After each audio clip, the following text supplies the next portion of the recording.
those folks to attend, all attend NPO up here. It happened that way in the fall. It was the same thing. They do it the first Thursday of October, because I remember it was only Shane and I remember you were at MPO that night too, so. Yeah, I'm so hot trying about getting them here. Okay, well, we can let them know about MPO, but if you wanna forward that to me, we can, Yes. kind of staff can jump in with them and recommend some venues and, You know, they copied Amanda Mellenbacher on here. okay, well, she's not. Right, She's not taking that. I'm just seeing that here, She's yeah. not taking it. I'm just seeing that here. Okay. How did the CML oil and gas meeting go last week?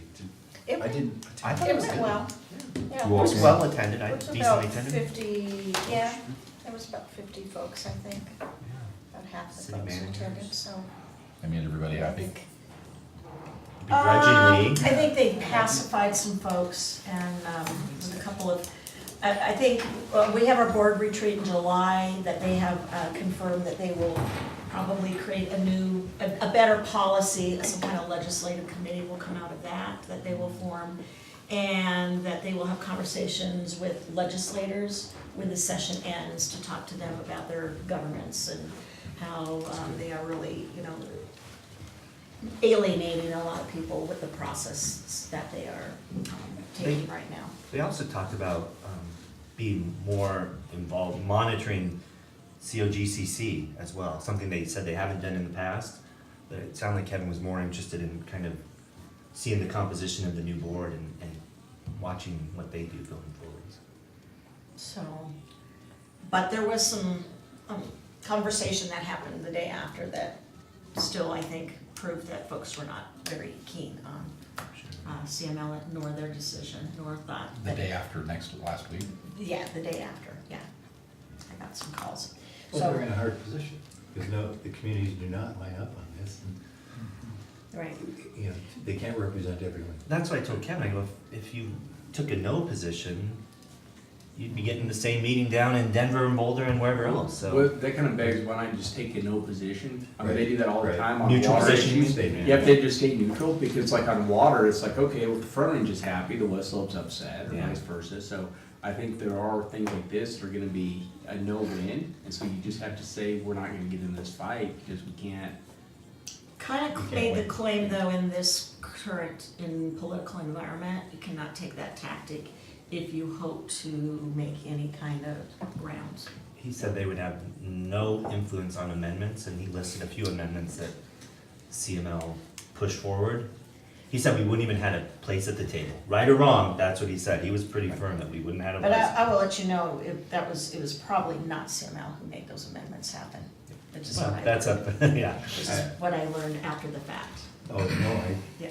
I And you were happened down to there. be in But would they have Representative come Clark's up? office, and the lobbyist for the oil and gas, Skoga, came in her office and said, here's amendments we're hoping to get. And it was right down the list of exactly what he said. So he was talking about how they were gonna push these particular amendments and why. But I thought he kind of misspoke on the bill itself a little bit. What is the status of that bill? Is it in the governor's office? Yes, He hasn't signed it yet though, right? Not My that I know. understanding. Okay. No. not I that don't know why not. He's indicated. Jimmy's he will, cookie. He's waiting for National Oil and Gas Day or something. I sent it to you. Earth Day's coming up, I bet she does, Earth Day. Okay. And Ian is our council leader? I was just hoping I could see him out in the hall.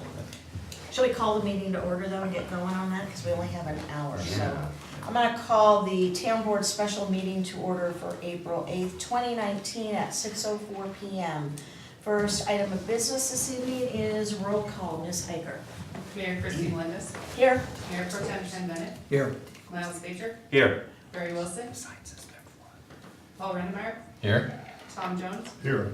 David Sosowski. Here. So we are being recorded here, correct? Just as we would be? Okay, I just wanted to make sure that we're. So The our, sign out front says third floor, I don't know It if is. you would maybe go straight up there.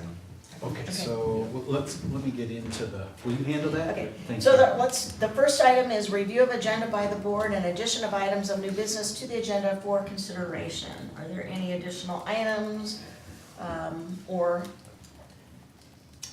would the board like to make a motion to approve the agenda as presented? I move we approve the agenda as presented. Second. Motion on the floor from Mr. Baker with a second from Dr. Jones to approve the agenda this evening as presented. All in favor signify with aye. Aye. Opposed? We will move on to board discussion, which is going to be the cable franchise agreement discussion. Mr. McCarter. So let me see if I can set the table and hope that we can get Brandon here before we go into the executive session. Our cable television franchise agreement is set to expire in 2020. In anticipation of that expiration date, you appropriated last year enough money to hire Kissinger and Fellman, the top utilities and telecommunications firm in the state, to represent us in the franchise agreement renegotiation. And they have, I don't know, it was probably a couple months ago, you actually appointed Kissinger and Fellman as your lawyers for this purpose. That firm has assigned Brandon Dittman to the project. Brandon has done many of these agreements and renewals, and he provided you a confidential memo that explains generally the contours of what that conversation may be. The one thing that I should say is that even if we're unable to reach a renegotiated agreement, a signed, written, final agreement with Comcast, after the expiration date, the agreement carries on month to month. It's not like all the cable TV service stops at the end of the franchise agreement. That part is really clear, and Brandon will also reinforce that to you. Shane and I met with Brandon about a month ago just to talk in general about what he wanted to talk with you about tonight. I think I understand that pretty well. It's fairly well summarized in his memo. And so rather than, if there are any questions that just go to the agreement and where we are with the current agreement, I'm happy to answer those. But as far as the details of what the negotiations might look like, we should wait until we return to the executive session. I was gonna ask, how much did we budget for legal counsel? I think we budgeted 10,000 for this year, thinking that that would be adequate to at least get the conversation started. Because this firm has done so many of these agreements, the exercise is pretty predictable. I mean, Comcast knows what they're gonna get. Well, and I would just say, so really what I wanted tonight to accomplish is, I think the board probably has some questions as far as things you'd like the cable franchise to accomplish. Brandon's really got to say, yeah, we can do that, or no, we can't. So I think, really anything that we want to accomplish for the community through the cable franchise, this is a good opportunity for the board to understand kind of where the bookends are of what we can or cannot ask for. Well, and another question is, the franchise fee that Windsor collects, does that go into its own kitty, or where does that go? I think it's just General Goes into general general. fund. General fund? Yeah. And how much is that? It I varies, was trying to look, I didn't find it. but Yeah, I could, Oh, I was just curious, just ballpark. yeah. I don't- can't. We're not talking millions, right? No, No, we're talking tens of thousands. Tens of thousands. Maybe stuck on I-25. could be stuck on I-25. Ironic. Okay. I have a question. Mhm. It looked like we don't really have a lot of options. They kind of, not first refusal, but unless there's some incredible gross negligence, we're stuck with Comcast. Well, we're. Not stuck, we would continue. Comcast has a right to renew. I think statutorily, they have a right to renew the franchise agreement. Stuck with Comcast would mean that there's some other viable cable provider out there. Right. That's really the challenge. Yeah. So even if there was, we can't tighten the screws so greatly. I mean, if there was another viable option, could we really weigh them too? Or it kind of sounded like they get a real first shot at this. Yeah, our existing agreement is non-exclusive. I mean, we can negotiate with others who are prepared to come into the market.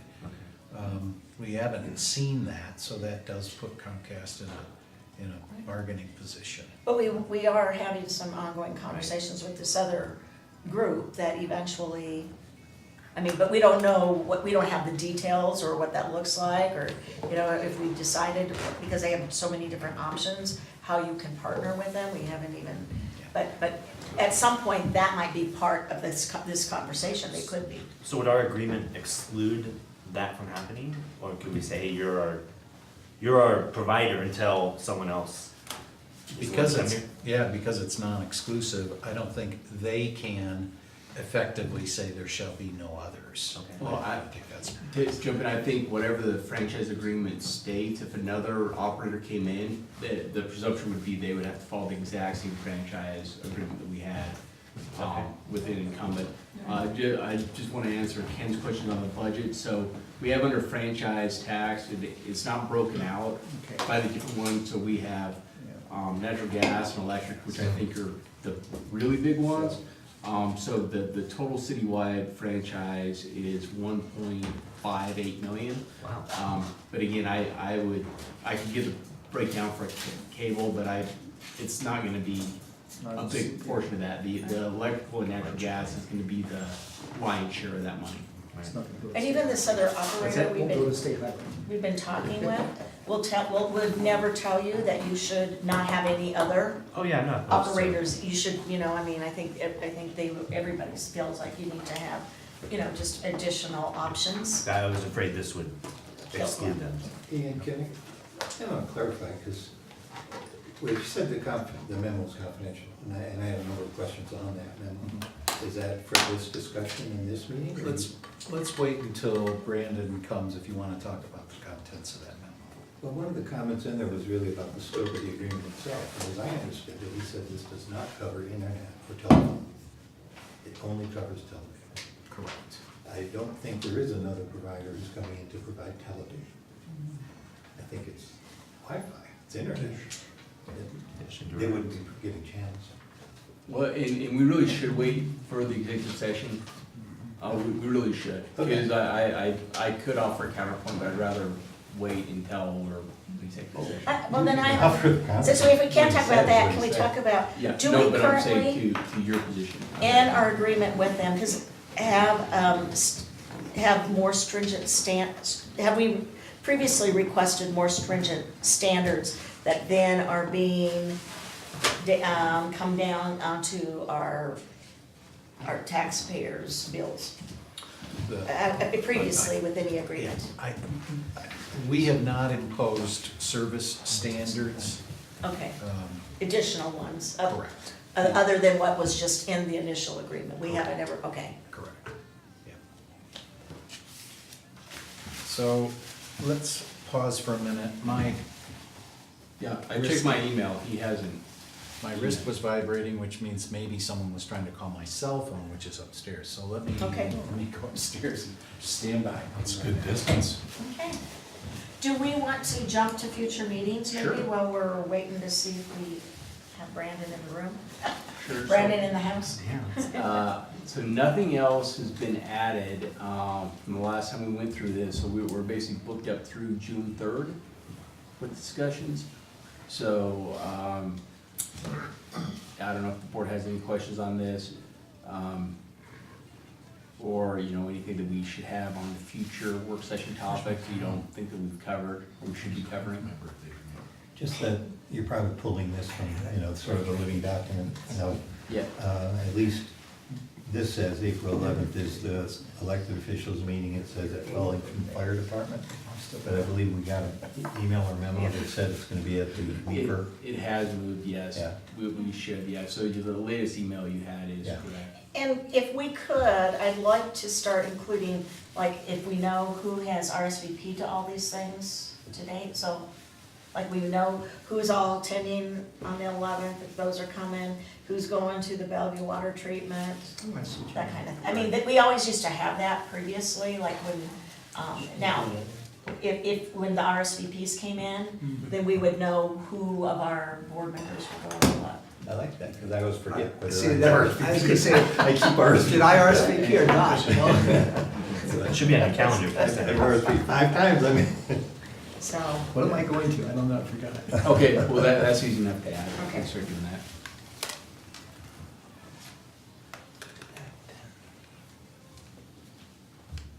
While there's a moment, I'll tell you a story. Yeah. I'm going to contact AT&T or Apple and see if I can't do a promotion for them, because Appleton is not just water resistant, it is waterproof. Oh, I said yard work today, have my jeans on, phone's in the jeans, dirty, so I come in, I throw the jeans in the washing machine. Half hour later, I'm looking around for my phone. Where is my phone?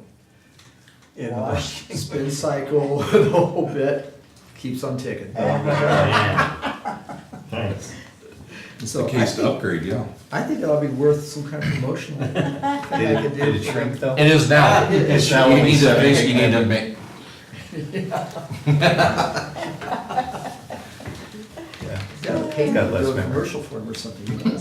Such thing? introducing the iPhone 10. Yeah. so we had our second behavioral health policy committee meeting today. We met the TAC group. The next thing is gonna be, they got their first money, $1.4 million. $1 million of that dollars is what the board that I'm on now is delegated to determining how we're gonna allocate that money. Is it gonna be, and they kind of are looking at doing like some long-term, regular funding projects and positions, but they also wanna maybe have a bucket for some short-term, smaller things that just maybe come up with some needs and different things like that. So that'll be kind of what we'll be doing, working on at the next meeting. Where does the money come from? I thought the tax was just construction of a facility. There Is is there- gonna be there is for the facility, but there's also a portion of that that goes into programming Ongoing, and okay. ongoing grants Good. and the first thing that we've kind of identified is education and awareness, especially within the school systems. And then suicide, especially, and that's related to the schools, but then also veterans. That was kind of another kind of key component piece. So I imagine whatever the initiatives or the proposals are, they'll be centering around some kind of school awareness, school education, suicide with youth, and then also veterans. I saw something, I wish I kept the article, and I don't even know the percentage, there's a huge amount of kids going to emergency rooms with suicidal thoughts. Yeah. I thought, wow, that's It's really scary. Really. That's It where seems to they happen feel in they the need to spring. go. Seems like there's Is that one what in it the was? spring I don't too, remember. I It's saw just- that. Jeez. What's the geographical range that they can deal with? I mean, Well, we've got 1 mile, it's Larimer County. just only. So Larimer the County. They would school deal with districts that they're Thompson, talking Coon about School would be District, Thompson, yeah. But not us. No, no. Um, But it's not that, some programming, and it's what's really interesting is Completing a over, yeah. lot of the really high professionals that got on the TAC group, like there's some huge professional guy, a doctor about, in medicine, with drugs. And then to both of those guys live in Windsor, on that side. Interesting. But so I think there's still a lot that whatever they might do Oh, yeah. or create, especially if it's in terms of awareness and education Yeah, and creation of materials that are informational, that on the Weld side, certainly with North Front Range Behavioral Health and the Weld County Prevention Partners, they Yeah. probably, all of these groups work together. Now, Right. Fort Collins has this other big group called Summit Stones, who I was gonna see if because another program that they're doing right now, they have 8 what they call co-responders, which came out of which they have 8, they're up to 9 co-responders now, which means that on particular calls, I don't know how they designate that it needs a co-responder, but probably something, there's probably some key words in that 911 call that would make them realize that instead of it needing just emergency staff, there's a co-responder who's equipped to go out on a mental health Wow. kind of case. And all of these 8 or 9 right now have been brought in from a grant funding program. Now perhaps even with all this pot of money, there might be some more opportunities to create some more of these. But what happens is they found out that they had, I love that, but let's say it was 100 calls, out of that 100 calls, so normally what happens is, and I think even our police see this, these folks repeatedly, Right. they have to go out, and they Right. spend a lot of time with them, that they had the low recidivism rate within this group if this group was handled. Wow. Like out of 100, 95, something, but then out of that, only 5 were like repeats. Where normally you'd have like 80 of those folks would be a repeat again at another period in time Yeah, because because, they're calling the fire department when really they don't need the fire department, they just need help. right, So if you send the right first responders to them, a counselor spends 3 hours with them, walks them through whatever. exactly. And you're not tying up fire trucks and police and. Right, so I think even though we're, the majority of our community is not on that side, again, I think that's a program that our police, our first responders could take a look at and maybe get a grant and see how these, because there's already a model there that we could follow, that the Summit Stones is heading that up, or is it some, is that? Stepping? No, it's Summit. Summit Stone, that's a mental health organization that's huge in Larimer County. Is it Summit Stone? Something like, Anyway, but they're the ones that are operating the grants to bring these people in, and they're the one who are making all the hires.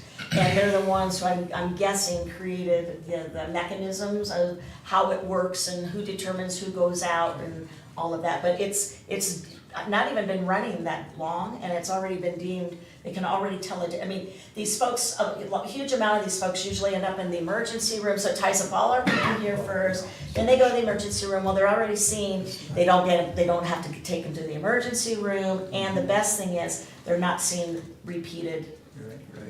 That's what I was Calls. hoping, that maybe somehow we could tag on to what they're doing, because our weekly reports from the police department, yeah. there's an increase of wellness visits. Yeah. So, yeah, So that's what I put a big star by that today, that we should take note of that, and at least have somebody on the Windsor side talk to those folks there to Right, see see how what they we can do, run that yeah. program, what does it take? Yeah. What does it look like, who do we need to Yeah. talk on this side to maybe create a code program like that? They all love, and for those of you who don't know, June 20th is the Community Cares Night and Day. That is the accumulation of the numerous meetings and conversations I've had for over a year with first responders, parents, schools, just concerned citizens about, issues with youth and just other folks who have either mental health or other, addictions or problems. And so we are going to be pulling together, we've got the date, we're gonna also dedicate the mom statue. It's a Thursday. Yeah, we're at CML. It's CML week. Yeah. I just wonder why I didn't have it on my calendar. June what? June 20th? June 20th, isn't it CML? Yes. The 18th, that Maybe we Thursday gotta night. do it the following Thursday. I thought maybe my phone got washed, but it's. That's what he was going, I go, it got washed today, it may, here, you think it's working right? Okay. Well, If it we could be my can't do head. it the first Could be my head not Thursday, working. The calendar got washed. and we Yeah. can't do it the second Thursday because the sculptor's Well, not first in Thursday, town. CM, or, Yeah, no, MPO. would you, where's my calendar? Darn. How far But along the are the last- plans? No, the last Thursday was another date. I think we could maybe move that to Shoot. What's the 13th? the 27th. What was the 13th? The second Thursday? We can't do it the second Thursday. Austin Weichel's not in town. So that'd be the 27th. And we we don't have to have the sculptor there, but he kind of wanted to. We got a concert that night. So we could do the only problem with the 27th though. Oh, no, we can still do the 27th. We're not doing the farmer's market anymore on Thursday nights. Okay. Well, yeah, I think it's soon enough that we can change that. Right, because yeah, I don't. When's We the haven't first even met with concert the key stakeholders to have the brainstorming meeting. Do I get a star for catching that? That's What- quick. Yeah. Yes. Do we have a franchise attorney? Yes, that's the group that does that. Okay, so I have an update on Brandon Dittman's whereabouts. Oh. He said for the first time in his entire professional career, he had a calendar error. He is on his way. So what I'm going to recommend we do is that someone move to go into recess, take the special meeting into recess, pending reconvening after the regular meeting. Assuming that passes, then the special meeting will be in recess. We'll go upstairs, convene the regular meeting, finish the regular meeting, then resume the special meeting, and take a motion to go into executive After the board session. meeting. After the regular meeting, because he doesn't expect to be here until about 7:30. And I said, you got some splaining to do. Yep. Okay. He said, this has never happened to him, but he somehow. Just don't charge us till 7:30. Yeah, He actually said he was not going to charge us. You know, I said, don't make promises. Like, travel time? Oh, yeah. Remember the Metro District told me that they're paying, if the lawyer comes from Denver, they have to pay them for nighttime work and trouble. Today's So the it's night just of a- NCAA tournament, I find it's completely unacceptable. Yeah, for let's see what the college he students went to. meeting. Better check his We- curriculum data. So it's just a scheduling boo-boo. PBR? So we can, I am recording it. if there's nothing more to discuss under the special meeting umbrella, we need a motion to go into recess, we need a second. Call the question, assuming that passes, then we I are. move that we go into recess. Second. Okay, we have a motion on the floor from Mr. Bennett with a second from Mr. Baker to move into recess. Any additional discussion? If not, all in favor signify with aye. Aye. Opposed? We're in recess, and we can't start our regular meeting early. No, So we're not. can you